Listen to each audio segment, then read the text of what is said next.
거룩하고 복된 주일입니다. 우리 지난 한 주간 또 어떠한 삶을 또 살다가 또 오늘 이 자리에 오셨는지 저는 알지 못합니다. 하지만 오늘 이 시간 또 우리가 어떤 마음과 어떠한 생각으로 이 자리에 오셨든 또 하나님의 또 위로와 또 하나님의 격려와 또 하나님의 도전하심을 오늘 예배와 또 만남들 속에서 누리시는 우리 성도님들 되시기를 또 주님의 이름으로 축복합니다. 오늘은 이 질문을 가지고 오늘 말씀을 또 시작하려고 하는데요. 지금으로부터 약 2달 전, 그러니까 작년 12월을 생각하시면 되겠습니다. 그러니까 지금으로부터 2달 전이니까 작년 12월인데요. 작년 12월 그때의 여러분의 모습과 2달이 지난 지금 2월달 지금의 여러분의 모습 사이에 어떤 그 주목할 만한 변화가 있는가 한번 제가 또 여러분에게 또 여쭙고 싶습니다. 그러니까 여러분이 마주한 외적인 어떤 환경의 변화를 제가 지금 여쭙고 있는 것이 아니라 여러분의 삶의 그 내면에 일어나는 어떤 내적인 변화들, 때로는 그것이 외적인 행동으로도 이어지는데요. 여러분의 내적인 그 두드러진 그 변화가 있었는가를 제가 여쭙고 있는 것입니다. 그 2009년에 수행되어서 또 2010년도에 그 유럽의 사회심리학 저널에도 발표된 그 런던 대학교의 랠리 박사와 그의 연구팀이 한 연구가 하나 있는데 습관 형성에 관한 연구입니다.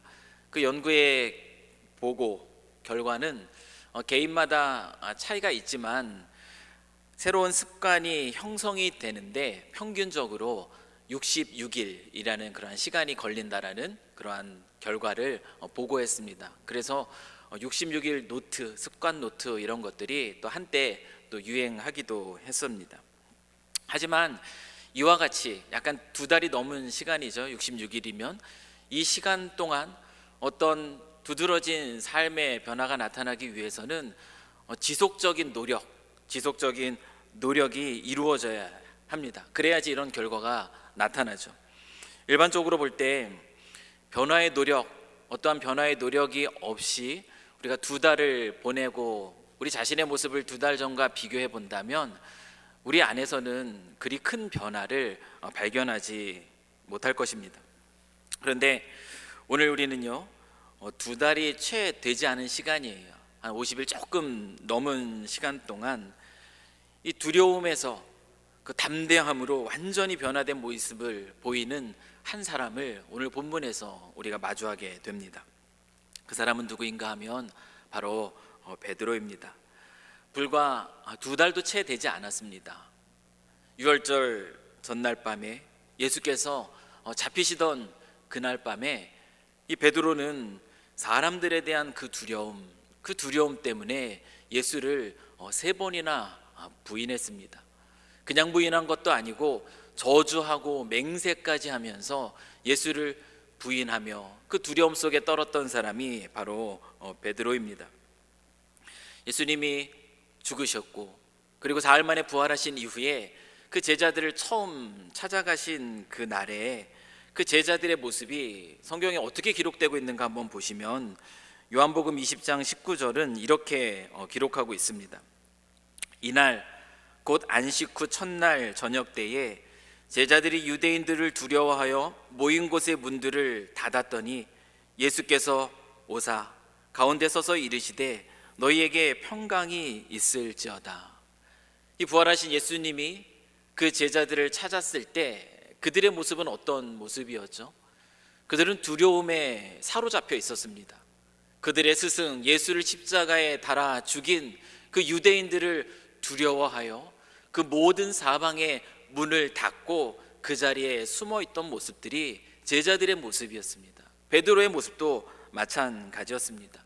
예수님이 찾아가셔서 평강을 전하셨지만 그 이후에 2번째로 예수님이 제자들에게 나타나셨을 때 8일이 지난 이후에 제자들을 찾아갔을 때에도 제자들은 여전히 문을 굳게 닫고 있었습니다. 여전히 유대인들을 향한 그 두려움에 사로잡혀 있었던 것입니다. 그 이후로도 다시 한번 예수님은 그 제자들을 갈릴리 호수에서 만난 적이 있는데요. 그때에도 베드로는 어떤 마음 가운데 있었는가 하면 다른 모든 사람들이 예수를 다 버릴지라도 나는 주님을 절대 버리지 않겠다 호언장담했지만 예수를 저주하고 맹세하기까지 하면서 예수를 부인했던 그 자신의 모습, 그 모습을 기억하며 실패감 속에 있었던 모습이 바로 베드로의 모습입니다. 그러한 철저한 실패감 가운데 있던 베드로, 그 제자들을 예수님은 세 번째 또 갈릴리 호수에서 만나시고 또 그들을 회복시켜 주었던 그 기록이 있습니다. 그런데 그로부터 불과 한 달 조금 지난 때입니다. 오순절 날이에요.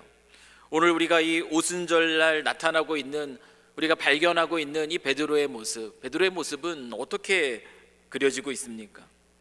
지난주 본문이었던 이 사도행전 2장 14절 말씀을 보면은 베드로가 11사도와 함께 서서 소리를 높여 이르되 유대인들과 예루살렘에 사는 모든 사람들아, 이 일을 너희로 알게 할 것이니 내 말에 귀를 기울이라. 지금 베드로의 모습이 어떤 모습으로 그려지고 있죠? 예수를 십자가에 못 박았던 그 유대인들, 그들이 너무나 두려워서 문을 닫고 숨어 있었던 베드로의 모습이었습니다. 그런데 한 달 조금 지난 그 시점에 지금 베드로는 그 유대인들 앞에서요 목소리를 높이고 있어요. 너희로 알게 할 것이 있다. 그러니 나의 말에 귀를 기울이라. 베드로가 소리 높이고 있는데요, 베드로가 소리 높여서 그들에게 얘기하고 있는 내용들을 들으면 그 이전의 베드로의 모습과는 전혀 상상할 수 없는 그런 모습이 나타나고 있음을 우리는 확인하게 됩니다. 베드로가 소리 높여 그들에게 말하고 있는 것이 무엇이냐면 오늘 본문 22절 23절의 말씀을 보십시오. 이스라엘 사람들아, 이 말을 들으라. 너희도 아는 바와 같이 하나님께서 나사렛 예수로 큰 권능과 기사와 표적을 너희 가운데서 베푸사 너희 앞에서 그를 증언하셨느니라. 그가 하나님께서 정하신 뜻과 미리 아신 바대로 내준 바 되었거늘 너희가 법 없는 자들의 손을 빌려 못 박아 죽였으나. 지금 베드로는 지금 무슨 이야기를 하고 있는가 하면은 그는 그 유대인들을 책망하고 있습니다. 너희가 예수를 십자가에 못 박아 죽였다라는 사실, 하나님이 보내시기로 약속하신 메시아이신 그분 예수 그리스도를 너희가 법 없는 자들의 손을 빌려서 십자가에 못 박아 죽게 만들었다고 베드로는요 담대하게 그 유대인들의 죄를 책망하며 그들에게 회개를 촉구하고 있습니다. 불과 2달도 안 된 일입니다. 두려워 숨어 떨던 이가 담대하게 유대인들을 책망하고 있습니다. 이 베드로의 모습, 어떻게 이런 급격한 변화가 베드로에게 나타날 수 있었을까요? 저와 여러분은 이미 이 질문에 대한 대답을 압니다. 그 정답은 무엇이냐면 성령, 하나님, 그분 때문에 그렇습니다. 부활하신 예수님이 하늘로 올라가시기 전에 예수님은 마지막으로 그 제자들에게 약속의 말씀을 하나 주십니다. 우리가 잘 알고 있는 사도행전 1장 8절의 말씀이에요. 오직 성령이 너희에게 임하시면 너희가 권능을 받고 예루살렘과 온 유대와 사마리아와 땅끝까지 이르러 내 증인이 되리라 하시니라. 예수님이 이 제자들에게 주신 마지막 말씀은 성령이 임하면 그리스도 예수의 증인이 될 것이다 라는 말씀입니다. 그리고 실제로 오순절날 그 성령이 그 제자들, 그 모여있는 제자들에게, 그 각 사람에게 임합니다. 그들은 성령으로 충만함을 받게 되었고, 우리가 지난주 말씀에서 확인하는 것처럼 그들은 다른 언어로 하나님의 큰 일을 말하기 시작했습니다. 베드로도 마찬가지였어요. 베드로 역시 성령으로 충만함을 받습니다. 그리고 다른 언어로서 하나님의 큰 일을 말하고 있는 사람들을 향하여 수군대는 유대인들 앞에 베드로는 담대하게 섭니다. 담대하게 그 두려워하던 유대인들 앞에 서서 베드로는 외치기 시작한 겁니다. 예수가 바로 하나님이 보내신 그 약속하신 메시아다. 모든 백성을 죄에서 구원하실 메시아가 바로 그리스도 예수이시다. 그런데 너희들이 그 예수를 십자가에 못 박았다. 그러나 예수는 그대로 죽고 끝나신 것이 아니라 다윗의 시에서 예언되고 있는 그 말씀대로 하나님이 다시 살리셨다. 베드로는 이 복음의 메시지를요 아주 담대하게 선포하고 있습니다. 하나님이 하신 그 큰 일, 그리스도 예수를 부활시키신 그 일들을 베드로는 놀랍게 외치고 있는 것이에요. 그러면서 그는 자기 자신에 대해서 이렇게 선언합니다.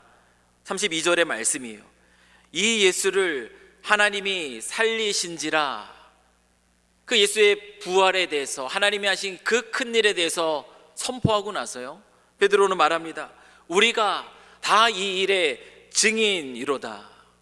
이 성령이 임하면 그리스도 예수의 증인이 되리라고 하신 예수님의 말씀이 지금 놀랍게 성취되고 있는 장면인데요, 베드로는 이전처럼, 아니 불과 2달도 되지 않은 그때처럼 유대인들을 두려워하며 그 두려움에 사로잡힌 채 숨어있던 그런 존재가 아니었습니다.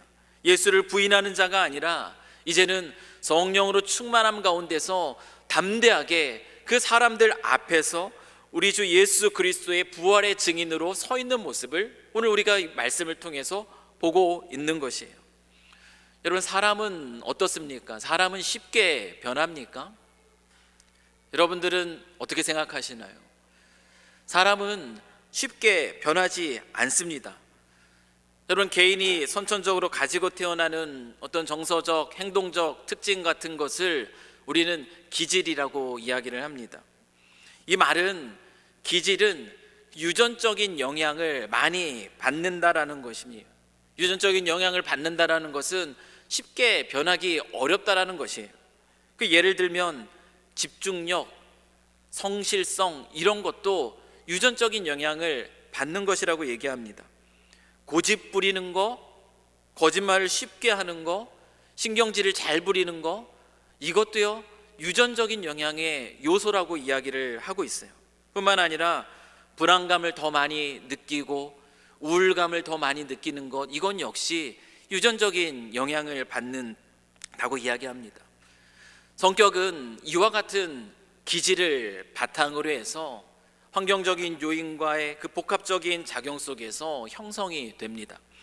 따라서 이 기질과 성격, 이게 다른 사람의 모습을 보아서가 아니라 나 자신의 모습만 생각해 보더라도요, 이렇게 형성된 기질과 성격 같은 것이 쉽게 변하지 않는다라는 것을 우리는 우리 자신의 모습에서도 쉽게 발견할 수가 있습니다. 아마 대부분 그 사실에 동의하실 거예요. 기질이나 성격의 측면에 있어서 사람이 쉽게 변하지 않는 것은 사실입니다.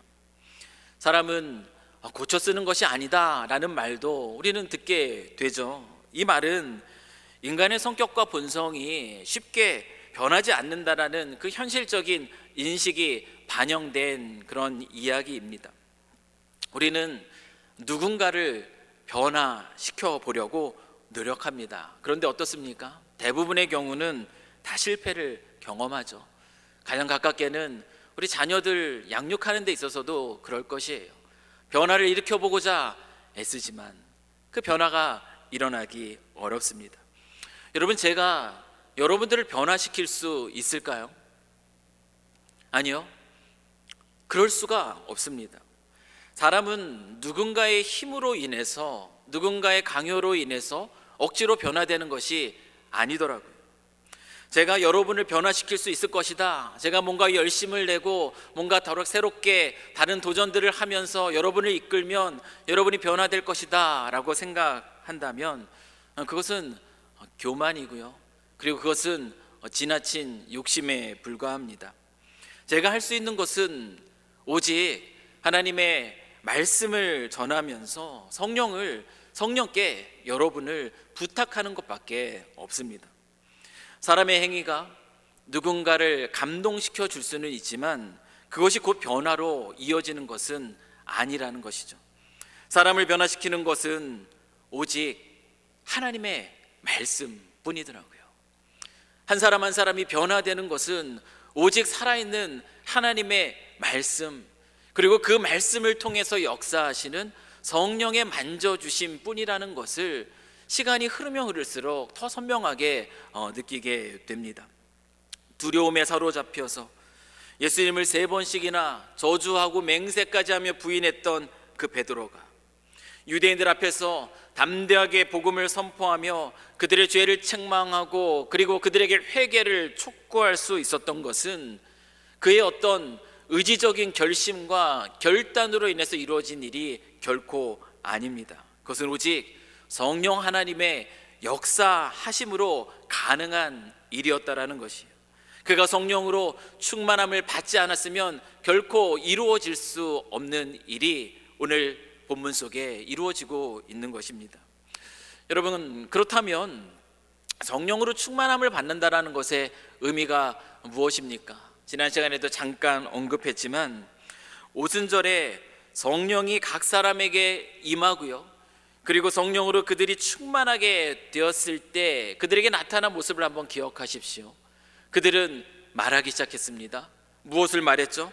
성령이 말하게 하심을 따라 그들은 하나님의 큰 일을 말했습니다. 성령 충만함을 받는다라는 것을 단순히 하늘로부터 급하고 강한 바람 같은 소리가 들리고 또 눈으로는 불의 혀처럼 갈라지는 그 현상을 보고 그리고 그 입으로는 다른 언어로 말하는 그 신비한 체험, 이와 같은 것을 우리가 성령 충만함을 받았다라고 생각할 수가 없어요. 오순절 당시에는 이러한 현상들이 있었어요. 하지만 이러한 어떤 우리가 감각으로 느끼는 이와 같은 체험이 성령으로 충만함의 본질이 아닙니다. 성령 충만함의 핵심은 앞서 말씀드렸던 것처럼 제자들이 성령의 말하게 하심을 따라 하나님의 큰 일을 말했다라는 이 사실에 있습니다. 성령은 진리의 영이세요.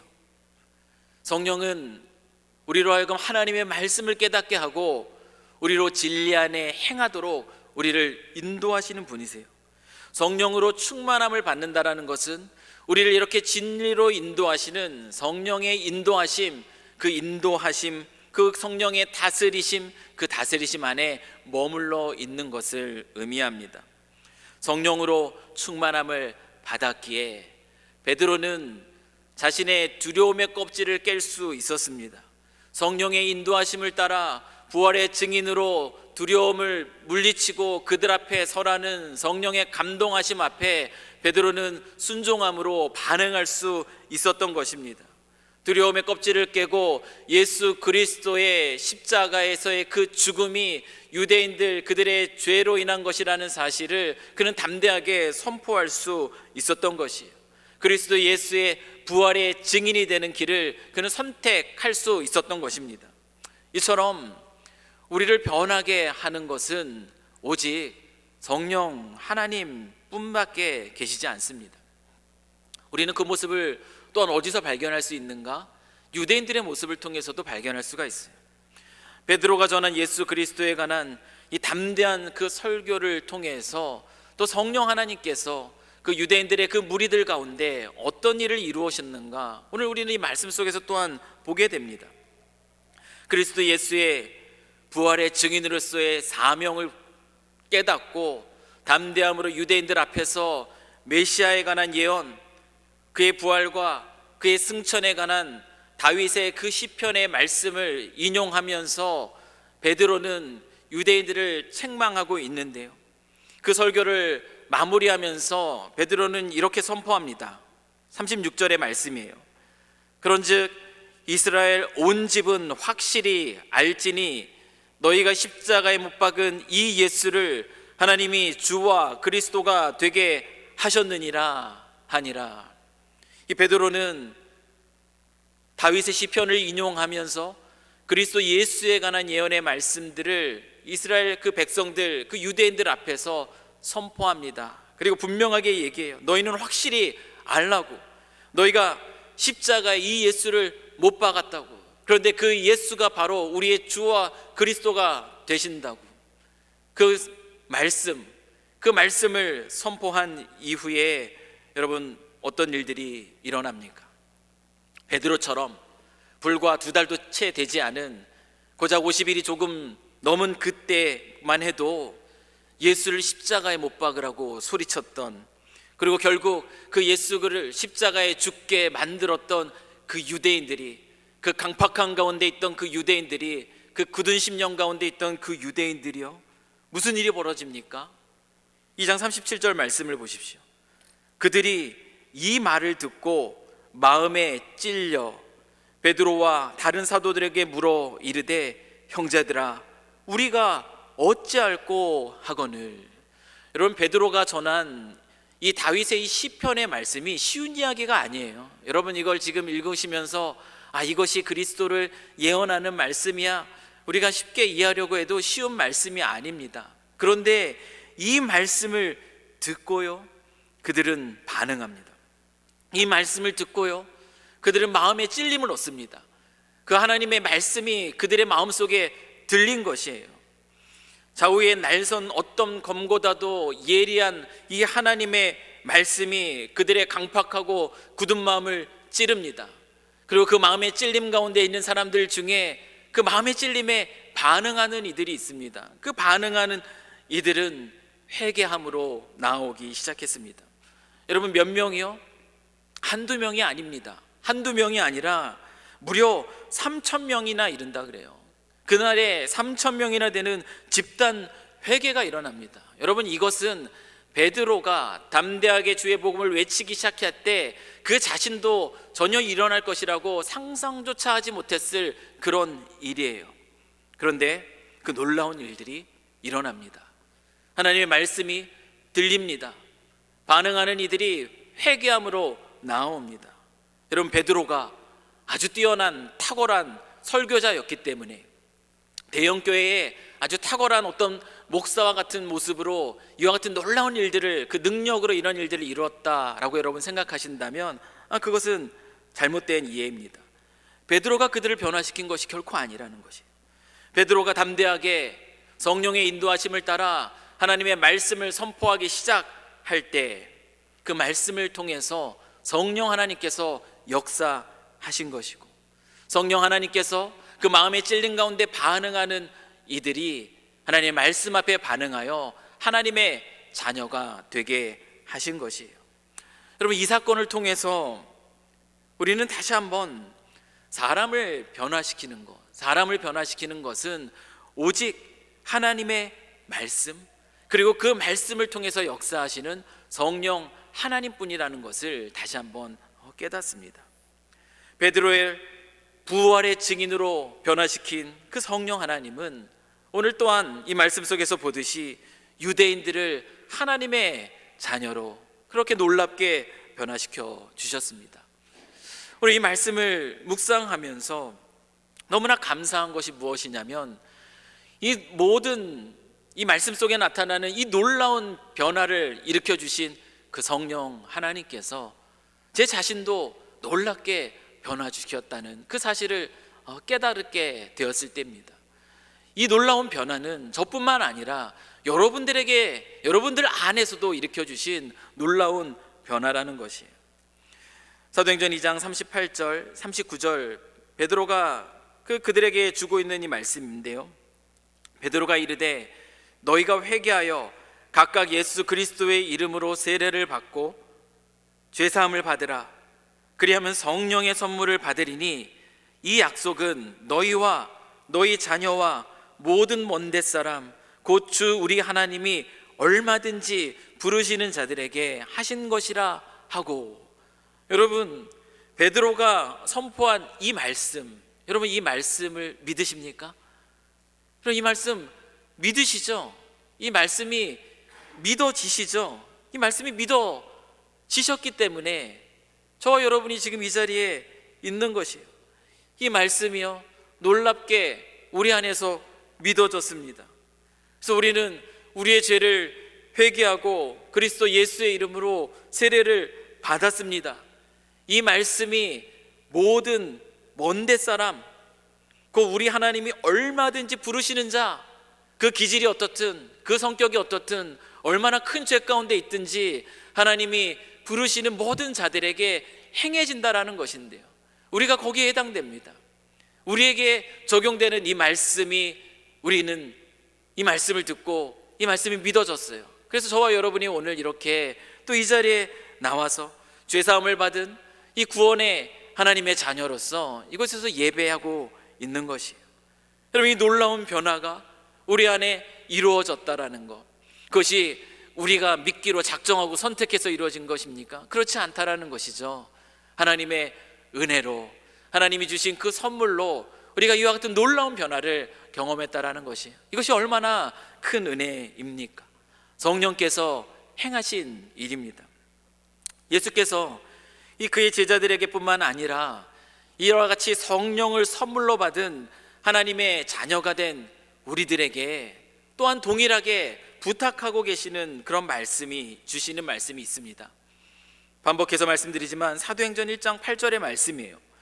오직 성령이 너희에게 임하시면 너희가 권능을 받고 예루살렘과 온 유대와 사마리아와 땅 끝까지 이르러 내 증인이 되리라 하시니라. 예수께서는 성령이 거하는 처소인 저와 여러분, 우리가 성령이 거하는 처소입니다. 저와 여러분, 우리에게 부탁하고 계시는 것은 하나님의 자녀로서 살아가는 삶의 자리에서 그리스도 예수의 죽으심과 부활, 이 복된 소식, 우리를 생명으로 인도한 이 귀한 소식을 전하는 복음의 증인으로 살아가라. 이것이 예수께서 우리에게 주고 계시는 말씀입니다. 여러분, 이 땅을 살아가면서요, 수많은 일들을 마주하고 겪으면서 여러분 어떤 생각 들죠? 이게 인생인가? 이런 생각 들지 않습니까? 여러분, 잠깐 있다가 없어지는 이 짧은 이 땅의 삶이 모두인 것인지 알고 여기에 목매어 살아가는 그 안타까운 영혼들에게 영원한 하나님 나라의 복음, 그것을 전하면서 나누는 삶만큼 복되고 아름답고 가치 있는 인생은 없습니다. 성령 하나님은 우리의 기질, 나는 이래서, 우리의 성격, 나는 이렇기 때문에, 우리는 이 기질과 성격을 가지고 핑계를 대지만 성령 하나님은 우리의 기질과 성격이 어떠하든지 그것과는 무관하게요, 우리를 이전과는 다른 변화된 삶, 하나님의 자녀로서 변화되었으면 이제 하나님의 자녀로서 또한 새로운 변화된 삶, 복음의 증인으로서의 그 삶으로 우리를 이끌어가고 계신다라는 것이에요. 개인적으로 저의 기질과 성격은요, 사람들 앞에 나설 수 있는 사람이 아닙니다. 저는 학창 시절에 한 번도 손을 들어서 질문해 본 적이 없어요. 그것이 너무나 제 기질이고 제 성격입니다. 그런데 제가 어떻게 여러분들 앞에서 이 복음의 메시지를 전하고 때로는 길거리에서 그 알지 못하는 이들에게 복음을 전할 수 있습니까? 기질과 성격 때문에 가능한 일이 아니라는 것이에요. 성령이 주시는 그 은혜 안에 머물게 될 때에 성령은 이러한 놀라운 변화된 삶을 살아가게 하시는 겁니다. 이런 삶을 살아갈 수 있기 위해서 우리에게 필요한 것은 성령의 충만한 가운데 있는 것이에요. 성령의 인도하심, 성령의 감동하심 앞에 우리가 순종하는 그 성령의 다스리심 안에 머물러 있기 위해서, 다시 말하면 성령의 충만한 가운데 있기 위해서 오늘 우리가 살아가는 삶의 자리에서 우리가 던져야 할 두 가지 질문이 있습니다. 오늘 본문이 우리에게 주고 있는 두 가지 말이에요. 그 하나는 무엇이냐면 베드로가 담대하게 선포했던 나는 그리스도인의 증인입니다 라는 선언입니다. 그 고백이에요. 이 시간 한번 저를 따라서 같이 한번 고백해 봤으면 좋겠습니다. 나는 그리스도의 증인입니다. 살아가는 삶의 순간순간마다 우리를 향한 하나님의 이와 같은 부르심을 기억하면서 담대하게 이 사실을 선포하며 나아갈 때 우리는 성령이 주시는 그 음성에 민감하게 반응할 수 있는 것이에요. 성령의 인도하심 앞에 주저한 것이 아니라 그래, 나는 그리스도의 증인이지, 그 성령의 다스리심 안으로 나아가며 부활의 증인으로서의 그 변화된 삶, 그 하나님께 그 복음을 들은 자들이 돌아오는 그 놀라운 열매를 맛보는 그 삶을 살아갈 수 있게 되는 것입니다. 우리가 또 한 가지 또 삶의 자리에서 잊지 말고 기억했으면 하는 또 하나의 말은 무엇이냐면 이 베드로의 설교에 반응했던 유대인들이 던졌던 메시지입니다. 그들이 한 말은 무엇이죠? 내가 어찌할꼬? 라는 말이에요. 내가 그러면 어떻게 해야만 하는가? 라는 말입니다. 이 또한 저를 따라서 같이 한번 고백해 봤으면 좋겠습니다. 내가 어찌할꼬? 내가 어찌할 거예요. 하나님의 말씀을 들을 때 여러분 듣는 것 같죠? 들리는 것 같죠? 그런데 지나고 나면 어떻습니까? 아무 기억이 나지 않아요. 하나님의 말씀을 들을 때요, 그냥 듣고 흘려버리는 것이 아니라, 하나님의 말씀을 읽을 때에 그냥 읽고 읽었다 하는 것이 아니라 듣고 읽은 그 말씀을 붙들고 그 말씀과 씨름하면서 말씀이 이렇게 얘기하는데 내가 어찌할꼬?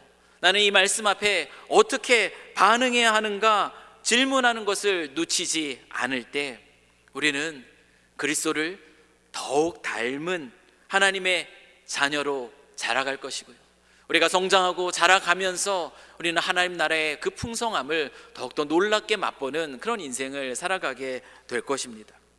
사랑하는 성도 여러분, 우리 안에 변화시켜 주시는 그 놀라운 능력이 있습니다. 그분은 바로 우리 안에 계시는 성령 하나님이십니다. 사랑하는 성도 여러분, 이 성령으로 충만함을 받아서 우리의 기질과 성격을 뛰어넘어 이 두려움을 극복하고 담대하게 우리가 살아가는 삶의 자리에서 그리스도 예수의 그 부활의 증인, 예수 그리스도를 닮은 그 거룩한 삶으로 하나님 나라를 더욱더 풍성히 누리시며 살아가는 그런 하나님의 백성들 되실 수 있기를 주님의 이름으로 간절히 축원합니다. 우리 같이 한번 기도하겠습니다. 참 좋으신 하나님 아버지, 우리 안에서 놀랍게 역사하사 우리를 변화시켜 하나님의 거룩한 자녀, 우리에게 생명을 주신 그리스도 예수의 증인이 되게 하시니 참으로 감사합니다. 늘 성령의 충만함을 받아 성령의 인도하심에 순종하며 살아가기를 소망합니다. 저희의 연약한 기질과 성격의 한계를 뛰어넘어 성령의 능력으로 변화된 삶, 일상의 모든 순간마다 나는 그리스도인의 증인입니다를 고백하며 그리스도 예수를 아는 즐거움을 나누는 삶, 읽고 듣는 하나님의 말씀 앞에서 내가 어찌할 거라는 진실한 물음을 늘 던지며 하나님의 말씀에 순종함을 살아가는 저희들이 되게 하여 주시옵소서. 주께서 우리 안에서 이 놀라운 일들을 행하실 줄 믿사오며 이 모든 것 우리를 사랑하시는 우리 구주 예수 그리스도의 이름으로 기도드립니다. 아멘.